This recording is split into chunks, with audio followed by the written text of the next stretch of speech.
Who's this movie hiding? Hi everybody, Anthony here from Awesome Anthony Productions, and today we're diving into an Irish horror film exclusive to Shudder about a blind medium seeking answers in the wake of her sister's death, Oddity. But before we get started, you know exactly what to do. At the end of the video, if you think I've earned it, please leave a like, subscribe, and ring that bell so you never miss any of my new reviews. Now let's get into it. Oddity starts with a cold open where we meet Danny Timmons, played by Carolyn Bracken, continuing renovations on her new, supposedly haunted remote country home, while her husband, psychologist Dr. Ted Timmons, played by Gwillem Lee, is working the night shift. That's when someone knocks on the door.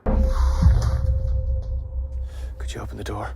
A recently released patient of Dr. Timmons, Olin, played by Tag Murphy. He proceeds to tell Danny that he saw someone enter her home and he wants to be let in so he can look around. Yeah, that doesn't sound creepy. From there, we hard cut to 1 year later and we find out that Danny was apparently killed that night by Olin. This tragic event sets the tone for the whole film before we catch back up with Dr. Timmons, who's still living in the same house with his new girlfriend, Yana, played by Caroline Menton. But things get really interesting when Danny's twin sister, Darcy, the blind medium I mentioned in the intro, also played by Carolyn Bracken in a dual role, shows up at the house, determined to uncover what really happened to her sister. Right from the get-go, Oddity has a very dark, bleak tone, but in a way that keeps you hooked rather than putting you off. This isn't one of those horror films that is so unbelievably dark that it just drowns you in despair to the point where you either can't breathe just because of how dark it is, or you just end up laughing at it because it goes over the top. No, instead this has a consistent, subtle undercurrent of dread, with the tension slowly cranking up throughout the first half as the mystery deepens. The atmosphere and the pacing are balanced carefully, drawing you in just enough with small hints and character revelations to keep you fully invested. It's a mystery at its core, and the way that every bit of the story is revealed by laying clues out there for you is one of the movie's real strengths. Now, is Oddity terrifying? Not necessarily in the outright make you jump out of your seat kind of way, but it is undeniably creepy. The few jump scares it does have are well executed, sparingly used, actually land, and make sense in the film's context. They're not just thrown in for the sake of a quick thrill. Instead, the film focuses more on building its atmosphere, layering in tension that's barely there in the beginning but then gradually grows more and more, until by the climax it becomes almost suffocating. So while it may not keep you up all night, Oddity definitely knows how to keep you on edge. Another standout element here is the cast, especially Carolyn Bracken, who pulls off dual roles here as Danny and Darcy. Bracken's performance as Danny, even though it's brief, establishes a palpable feeling of fear and mistrust that permeates throughout the entire movie. Her character and her character's small part in the story makes a big impact, and you feel her presence long after she's gone. But as Darcy, Bracken is captivating, playing this blind medium with such intensity and believably that you actually forget that she's not blind. She also brings a lot of weight to Darcy's confrontational conversations with Dr. Timmons and Yana, scenes that genuinely had me gripping the edge of my seat. What's more, unlike lesser supernatural films, Darcy's role as a medium is not just a plot device. She's given an emotional arc and depth that makes her more of a character that you want to be invested in. She comes through as powerful, intuitive, and especially in some key moments, totally badass. Then there's Dr. Timmons, played by Gwillem Lee. He does a fantastic job, and though I don't want to give too much away, his performance is filled with intensity, and he brings a certain edge to the role that keeps you guessing about his character's motivations and possible guilt until the very end. After all, this thing is a murder mystery, and we have several suspects here. Caroline Menton's Yana is also a highlight. She perfectly captures Yana's frustrations and insecurities as Dr. Timmons' girlfriend, especially during her interactions with her boyfriend's widow's sister. Her performance gradually shifts from guarded and annoyed to absolutely terrified as strange, ghostly events begin to unfold around her after Darcy's arrival. Just telling you what I saw.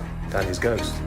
My dead wife is not haunting this house. And while Yana may come off as a bit unlikable, her role is very well written and natural, showcasing the strain of being stuck in a house where the past is just impossible to ignore. Another thing I have to praise this movie on is its level of restraint. There's a fine line that the movie walks here with a good balance between showing you things and leaving it up to the audience's imagination. And I think it works beautifully. Oddity doesn't spoon feed you every single answer. It lays the pieces all out there as the movie's going on and lets you piece them together, allowing plenty of room for the mind to wander. This show don't tell approach that I always appreciate in movies just serves to enhance the atmosphere and keep you actively engaged in this mystery, and director Damian McCarthy absolutely nails it. Now, if I had one small critique, I think it would be the ending. It goes a little bit off the rails in terms of the supernatural, and it's very, very bleak. Almost too much so. I appreciate a good dark ending, especially in horror, but I think this one might have gone a little bit too far. That said, I don't think it detracts from the overall quality of the film. It just kind of left me depressed after it was over. But I did walk away impressed, and even though it doesn't hold back back with the ending. It feels fitting for a movie like this that revels in its darkness. If you're in the mood for a unique horror experience that relies on atmosphere, mystery, and strong performances, I'd highly recommend watching this on Shudder. This isn't just a typical jump scare fest. It's for fans of well-crafted, slow burn horror, and it is definitely a hidden gem worth checking out. And that's my review of Oddity. Thank you so much for watching. If you like this review, you know exactly what to do. I said it in the beginning. Please leave a like, subscribe, and ring that bell so you never miss any of my new reviews. While you're at it, you can scroll down in the description below, find links to my socials, leave a comment, let me know if you saw this movie and what you thought. And if you want more of my content, you can click or tap on these cards right here. It'll take you to my spoiler re-review of Terrifier 2, or just over to my channel where you can check out the rest of my reviews and my shorts. Thanks for watching, everybody, and I will see you next time for my review of Heretic.